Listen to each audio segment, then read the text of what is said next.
Halo, saya Handoko Wijnyowargo dari Maestro Consulting, Coaching, dan Communicating untuk Anda semua dalam Serajum Live. Serajum adalah program Corporate Social Responsibility Maestro untuk Indonesia dalam rangka ikut mencerdaskan kehidupan bangsa. Malam hari ini adalah episode ke-243 yang judulnya adalah Proactive Mindset. Proactive Mindset. Baik, kalau boleh saya akan mulai presentasi malam hari ini, ya, yaitu dengan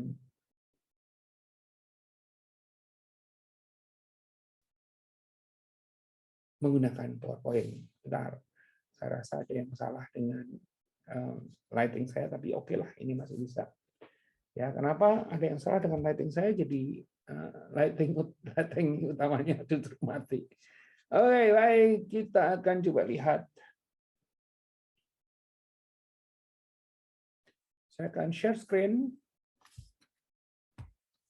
2, 4, 3.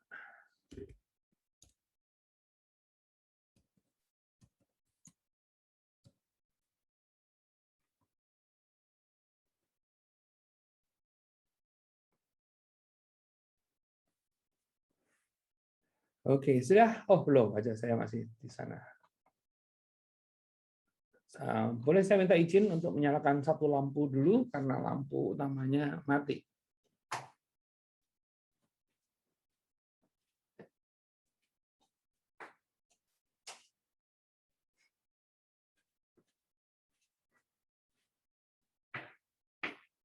Ya, sudah jelas. Baik, teman-teman semua, kita akan mulai acara kita malam hari ini dengan proactive mindset. What is proactive mindset? Katanya begitu pembukaannya. Adalah kemampuan seseorang untuk mengantisipasi peristiwa. Jadi bukan melakukan respon, melainkan atau bukan melakukan sebuah tindakan reaktif. Ya, jadi makanya disebut sebagai proaktif.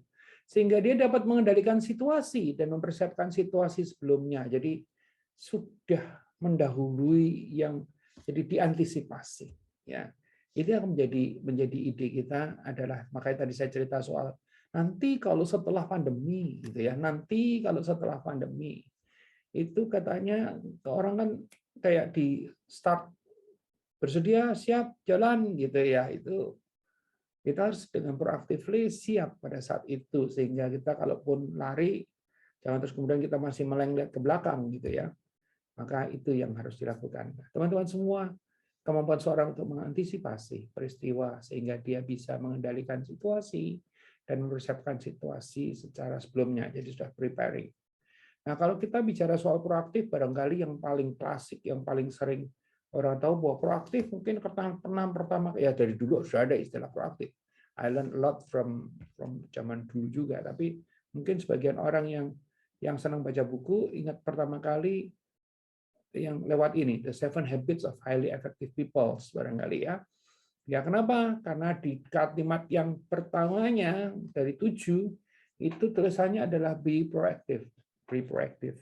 Terus kemudian ya ini kita hafal ya, bagi yang sedang belajar pastinya hafal.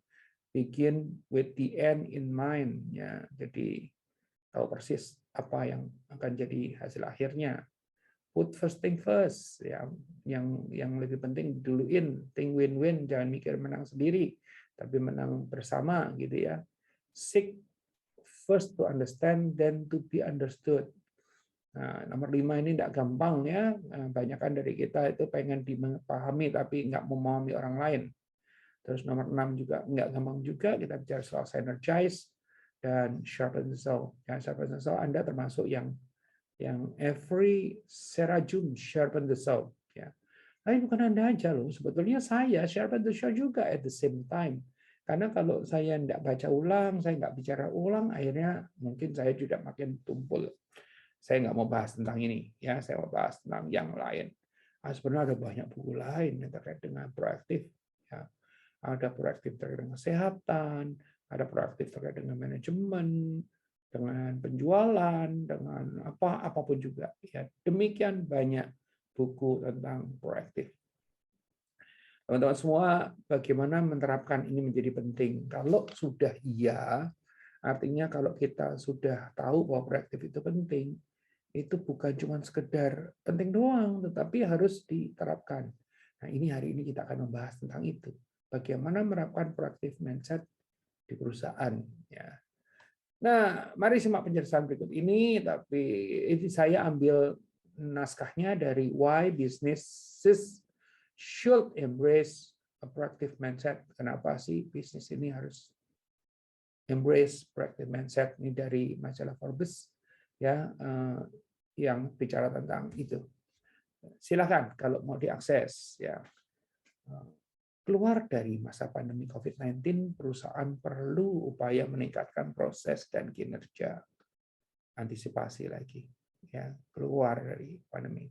Sifat bisnis yang penting adalah memiliki pola pikir proaktif untuk perbaikan secara terus-menerus. Kalau kita merasa, wah yang kita udah lakukan tuh hebat sekali, sebetulnya itu adalah awal daripada kematian. Ya, kita harus lihat bahwa yang hebat itu sekarang, tapi besok udah nggak hebat lagi, gitu kan. Ya, ini yang tidak mudah. Oleh karena itu maka dibahas di dalam acara ini. Mari kita masuk ke materi. Jangan lupa subscribe Handoko Maestro. Jangan lupa jempol. Jangan lupa tulis komen. Jangan lupa share. Dan pencet bel agar supaya kalau ada postingan baru bisa ada notifnya. Strateginya adalah dengan mempraktekkan 3 praktek bisnis berikut ini kalau di dalam level korporasi. Pertama kali disebut sebagai upgrade corporate culture. Jadi corporate culture-nya di-upgrade. Ya, kemarin bulan lalu kami baru menyelesaikan dan belum selesai sebetulnya, nanti Kamis akan ada program lanjutannya tentang corporate cultures. Ya, jadi perusahaan-perusahaan itu sejumlah perusahaan selama pandemi justru merefresh, mengupgrade corporate cultures-nya. Karena justru dengan corporate cultures ini, nah nanti kita cerita. Ya. Terus kemudian yang nomor 2 yang nggak boleh lupa adalah tentang streamline processes. Ya, melakukan streamlining terkait dengan prosesnya. Kalau dulu mungkin 5 atau 6 step baru mencapai hasil, sekarang kalau bisa dibikin 3, kalau bisa dibikin 2, maka atau bahkan 1 langsung gitu kan, bisa dilakukan. Nomor 3 adalah communicate across multiple platform. Kita akan bahas 3-tiganya secara lebih rinci, tapi tidak terlalu rinci. Kenapa? Karena kita cuma punya waktu 30 menit. Jadi yang kita akan coba lakukan adalah paling enggak Anda paham, kalau Anda pengen lebih jauh daripada itu untuk organisasi maupun korporasi Anda, kami dari Maestro amat sangat siap sekali untuk membantu. Baik, kita akan mulai. Ya, mulai dengan upgrade corporate cultures, ya. Membuat lingkungan tempat kerja yang mendorong setiap orang untuk berjuang demi tujuan yang lebih tinggi, bukan cuma misalnya sekedar untuk mendapatkan gaji bulanan, tetapi diharapkan untuk bisa mencapai visi daripada organisasi. Kalau di dalam organisasi itu visinya semua sama, nanti tinggal bagaimana mengatur kesepakatan apa aja yang dihormatin bersama dan bagaimana strategi untuk mencapainya. Tetapi kalau visinya sudah tidak sama, tentu saja jadi masalah besar. Poin ini memberikan jalan bagi orang-orang untuk mencapai potensi yang lebih besar. Jadi bukan hanya untuk diri, bukan hanya untuk perusahaan, tapi juga untuk diri sendiri.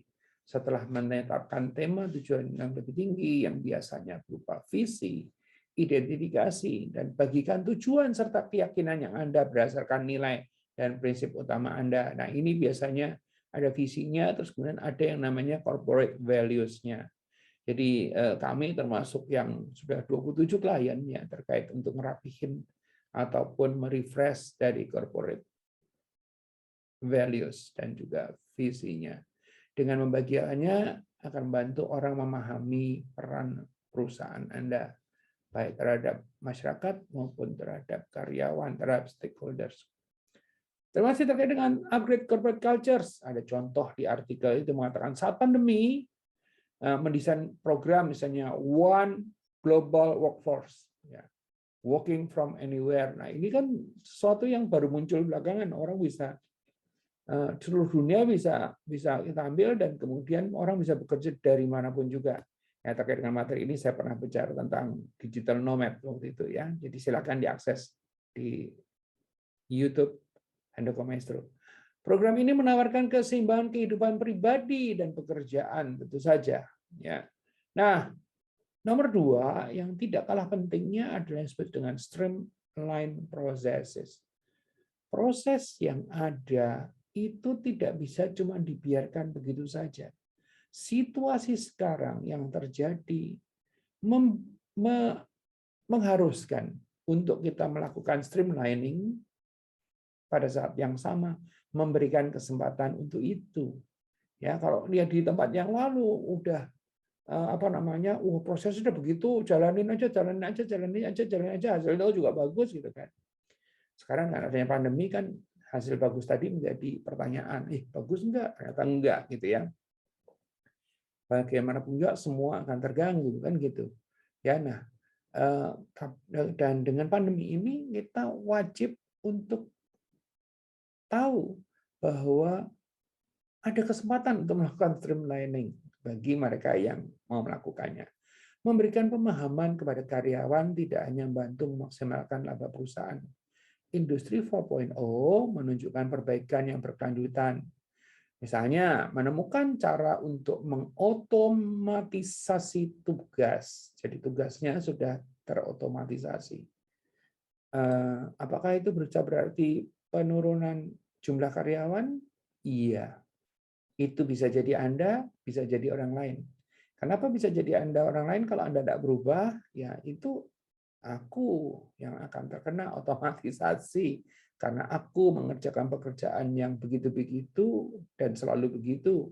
Ya, pekerjaan yang begitu-begitu dan selalu begitu itu paling gampang untuk diotomatisasi. Ya, terus menghapus tugas yang berlebihan dan manual. Jadi itu tugas yang tidak perlu manual, ngapain dimanualkan gitu kan? Ini berlebihan. Pengulangan, ya pengerjaan tugas yang sama berulang lagi dan sebagainya ini yang mungkin tidak baik untuk dipertahankan tentu saja. Mengurangi biaya dan pemborosan, mempercepat pekerjaan, membuat tindakan yang lebih efisien. Nah, kalau kita bicara soal efisien, ini apa? Ininya kuncinya adalah paling enggak ada 3, namanya BTW. Ya. BTW, biaya, tenaga, dan waktu. Ya, itu bisa efisiensi. Terus, streamlining proses untuk melakukannya progresif dalam memanfaatkan inovasi modern seperti teknologi, internet, seluler, cloud, dan lain-lainnya. Ya, jadi kami misalnya katakanlah di Maestro menyimpan semuanya di Google Drive atau di iCloud gitu ya, yang orang setiap saat bisa tinggal ngambil, kalau itu tinggal di upgrade. Jadi akhirnya enak ya, nggak usah jadi complicated. Oke, memodernisasi unit bisnis secara digital. Apa yang bisa digitalkan, didigitalkan. Meningkatkan kolaborasi, pelayanan pelanggan, layanan di lapangan, pencatatan, dan sebagainya. Ya, nggak perlu manual lagi. Kalau memang bisa nggak manual. Masih terkait dengan streamline processes, perusahaan mempelajari cara meningkatkan pengelolaan data sehingga dapat membuat keputusan bisnis yang lebih cepat dan cerdas. Kalau jujur dikatakan bahwa kesadaran ini baru jalanin sekitar 4-5 tahun terakhir, dulu tidak terlalu dicatat datanya, tetapi menyesal juga ya, nah kok nggak punya gitu ya. Itu yang patut, padahal kalau dengan data yang ada itu kita bisa banyak sekali melakukan hal-hal. Kami sekarang mengelola data itu di dalam satu kemasan yang namanya adalah Maestro Society, di mana merupakan big datanya Maestro. Ya, mendemokratisasikan akses ke data. Ya, ini memang tidak mudah karena tentu aja ada level of trust tertentu yang harus dilakukan. Ya, secara bebas memanfaatkan analitik tingkat lanjut. Ya, ini juga tidak gampang. Ya, tentu saja tidak semua orang bisa mendapatkan data, kalau nggak datanya hilang juga. Pembelajaran mesin atau machine learning dan kecerdasan buatan atau artificial intelligence. Ya, mungkin di dalam kasus di Maestro belum sampai jatuhnya di machine learning dan juga kecerdasan buatan, tapi yang lain-lain kita sudah lakukan. Memanfaatkan program perangkat lunak yang dapat membantu Anda mengatur prosedur, membuat laporan, anggaran, jadwal, komunikasi, catatan, dan konferensi video dengan lebih baik. Ya. Nah, yang ketiga adalah melakukan yang namanya communication across multiple platform. Ya. Berkomunikasi yang baik dapat mendukung bisnis itu jelas itu ya. Puluhan materi saya bicara tentang komunikasi di dalam Serajum dan itu Anda tinggal bisa akses di YouTube Handoko Maestro. Baik secara internal dengan karyawan atau secara eksternal dengan mitra klien. Memiliki situs web perusahaan, ya ini wajib ya, tapi kalau Anda perusahaannya merupakan bukan induk, misalnya katakanlah cabang, berarti sudah ada yang ngelola mestinya. Ya, di kami pun ada webnya, situs web perusahaannya. Menyediakan konten segar dan berkelanjutan di situs web.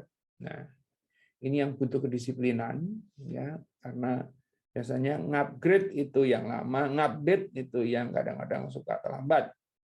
Ya, artikel industri tentang perusahaan, eksekutif, produk atau layanan perusahaan Anda ini semuanya dimunculkan.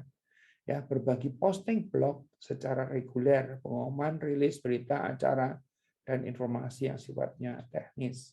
Nah, ini memang selalu jadi masalah terkait dengan berbagi ini adalah kedikitan salah, kebanyakan juga salah. Kalau kebanyakan orang nggak baca karena banyaknya, kalau sedikit-dikitan juga orang menjadi tidak cukup terinformasi.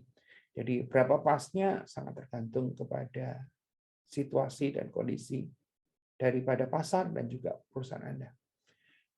Adanya program media sosial yang komprehensif. Ini juga penting. Banyak orang yang tidak punya media sosial atau tidak memanfaatkan dengan baik media sosial. Ya, untungnya dari sejak awal dibikin, sejak awal media sosial kami memanfaatkan tadi ya, memperkuat exposure pada platform yang lebih besar seperti LinkedIn. Kami itu LinkedIn sudah berapa ya, 12.000 lebih followersnya. Ya, Facebook juga sekitar angka yang sama. Twitter mungkin kami tidak aktif di Twitter dan juga platform video seperti Anda tahu berulang kali saya cerita bahwa kami mengaktifkan YouTube for the last year ya, ini dalam setahun terakhir ini. Nah, teman-teman semua jangan lupa kalau kita bicara soal tadi platform video, maka seperti yang kita tahu saya mengaktifkan 2 Handoko Maestro untuk materi-materi yang sifatnya edukasi dan Maestro Channels untuk materi-materi yang sifatnya adalah inspirasi. Jadi yang di Handoko Maestro ini sudah 100-an lebih videonya di dalam ya. Dan terus bertambah terus dengan segala kebaruan. Bisa jadi kalau Anda lihat postingan yang lama memang sudah agak ketinggalan. Ya, karena apa? Pertumbuhannya cepat banget ya. Tapi bukan berarti tidak bermanfaat ya. Ya kalau ketinggalan, waduh ini kayaknya topiknya udah agak ketinggalan ya tinggal aja. Jangan ditonton lagi ya. Terus kemudian kalau Maestro Channels ini channel-channel yang sifatnya inspirasi. Setiap minggu kami melakukan talk show ya dengan orang-orang yang luar biasa. Hari Sabtu kemarin saya bicara dengan Bapak Sigit Pramono, ya bekas Ketua Perbanas 10 tahun, bekas Dirutnya BNI, dan sekarang aktif dalam bidang fotografi dan gerakan pakai masker. Ini hari Sabtu kemarin, hari Sabtu depan saya menghadirkan atau kami menghadirkan Kardinal, Romo Kardinal, yaitu Ignatius Kardinal Suharyo. Ya, jadi bagi Anda yang berminat, silakan kosongkan jadwal karena akan termasuk situasi yang langka seorang kardinal mau hadir di dalam program virtual ya yang non acara gereja ya. Mudah-mudahan bisa memberikan inspirasi kepada Anda semua ya. Ini kalau kita bicara soal tadi pemanfaatan apa tadi platform video. Jadi ada 3 hal ya yang tadi kita sama-sama udah tonton ya, bicara soal yang terakhir bicara soal komunikasi, yang bicara pertama, yang kedua soal melakukan streamlining terhadap proses, dan yang pertama tadi apa? Kita coba lihat lagi kalau takutnya lupa. Ya, ada 3 upgrade corporate culture. Itu satu ya. Bahwa corporate culture ini mesti di-upgrade karena situasinya sudah berubah. Terus kemudian setelah itu jangan lupa streamline processes. Ya, di dalam corporate culture yang biasanya ikut di-upgrade adalah salah satunya adalah jangan-jangan ada values tertentu yang perlu ditanamkan baru. Ya, dari pengalaman kami menangani perubahan-perubahan belakangan, itu 3 hal yang paling banyak di ini adalah tentang agile atau agility, 2 adalah kolaborasi, dan 3 adalah inovasi. Ya, 3 ini yang sangat dituntut perubahannya di dalam situasi yang kekinian. Yang kedua tentu saja jangan lupa bukan dibikin makin rumit, melainkan dibikin jadi makin streamline ya. Dan yang ketiga tadi kita sama-sama udah lihat adalah bicara soal bisa melakukan komunikasi across multiple platform. Tentu saja platform yang banyak menggunakan teknologi. Nah, teman-teman semua, mari kita lihat ya. Oh iya, tadi balik lagi ya, jangan lupa YouTube Endoko Maestro, jangan lupa Maestro Channels, dan jangan lupa untuk menyalakan lonceng. Bagi yang belum, silakan ya. Selalu aja ada yang belum ya, silakan untuk melakukannya. Nah, saya akan tutup materinya dengan sebuah pesan yang sangat penting yang mengatakan it all starts with mindset. Itu semua dimulai dengan mindset ya. Ketiga strategi bisnis ini hanyalah beberapa peluang yang dapat dipertimbangkan oleh para pemimpin bisnis untuk meningkatkan agility, productivity, dan kinerja perusahaan. Ya, di dalam agility itu adalah tentang kelincahan, produktivitas, dan juga kinerja hasil yang ingin dicapai oleh perusahaan. Ini adalah yang akan dicapai. Ya. Dimulai dengan memiliki pola pikir proaktif untuk perbaikan yang berkelanjutan. Jadi berpikir proaktif adalah sudah mengantisipasi apa yang terjadi di masa yang akan datang. Apakah kalau seorang futurist atau apakah kalau saya bicara tentang nanti akan begini begitu, itu pasti terjadi? Tidak. Tetapi bersiap-siap itu baik adanya, ya. Hal ini dapat membantu mempersiapkan diri dengan lebih baik untuk setiap tantangan di masa depan yang mungkin menghadang Anda. Ya, ini cerita soal pentingnya mindset tadi. Nah, saya nanti akan berbagi satu cerita terkait dengan mindset. Ini tentu saja ilustrasi ya. Mudah-mudahan bisa memberikan manfaat kepada Anda terkait dengan ilustrasi ini. Yaitu ada seorang turis datang ke sebuah daerah, di mana kebetulan di daerah ini dikenal banyak banget gajah, dan gajah-gajah itu ada di jalanan gitu kan. Tentu saja membayangkan dan datang sendiri itu dua hal yang berbeda. Nah, orang itu, turis tadi itu datang sendiri dan benar-benar kaget waktu melihat bahwa begitu banyak gajah di kota itu, dan bahkan gajah-gajah tadi ada di jalanan, ada di depan-depan rumah, dan ada di banyak tempat. Yang menjadi pemikiran daripada gajah tadi adalah, kok gajah yang katanya demikian kuat, yang bisa menumbangkan pohon, yang bisa menghancurkan rumah, kenapa gajah-gajah tadi itu kok cuman terikat kepada rantai yang kecil begitu saja, tidak bisa melepaskan diri. Yaitu yang terjadi di kota tadi, ya gajah-gajah cuma diikat dengan rantai yang tidak besar. Ya, nah, dia melihat itu. Terus kemudian dia melihat lagi, dan dia melihat lagi. Akhirnya dia penasaran, kenapa terjadi seperti itu? Karena penasaran, maka dia itu mencari-cari yang kira-kira orang yang cukup bisa memberikan penjelasan untuk menjawab keingintahuannya, ya. Dan ketemulah dia dengan salah seorang yang kelihatannya bisa memberikan penjelasan, dan dia bertanya, kenapa gajah yang segitu besar? Kenapa gajah yang rumah aja bisa dirobohkan, pohon aja bisa ditumbangkan? Kenapa hanya terikat kepada rantai yang kecil? Dia tidak kabur. Nah, kebetulan memang yang ditanya ini cukup memadai untuk ditanya. Dia bilang begini, ya memang waktu gajah itu lahir dan kecil, itu gajah itu lari ke sana kemari dan kadang-kadang merusak banyak hal, ya, merusak banyak barang. Tetapi karena merusak tadi, maka biasanya kami ikat dengan rantai.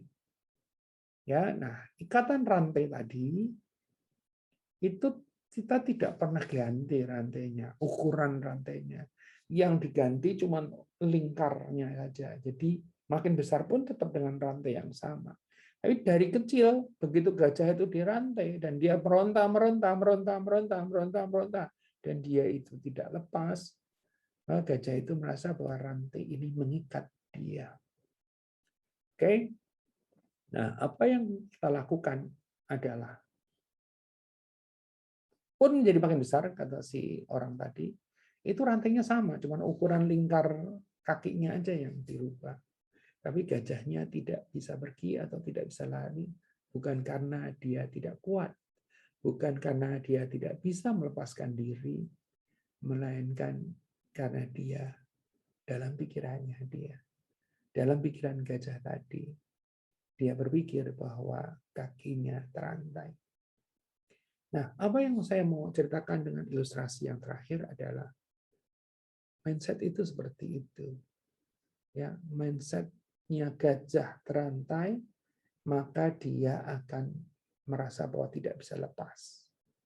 Ya, padahal kalau dia mau usaha ya lepas juga. Ternyata ikatan di otak kita dalam bentuk mindset tadi itu lebih kuat dibanding yang lain. Oleh karena itu, mudah-mudahan cerita ini bisa memberikan manfaat kepada Anda semua tentang bahwa pentingnya yang namanya mindset.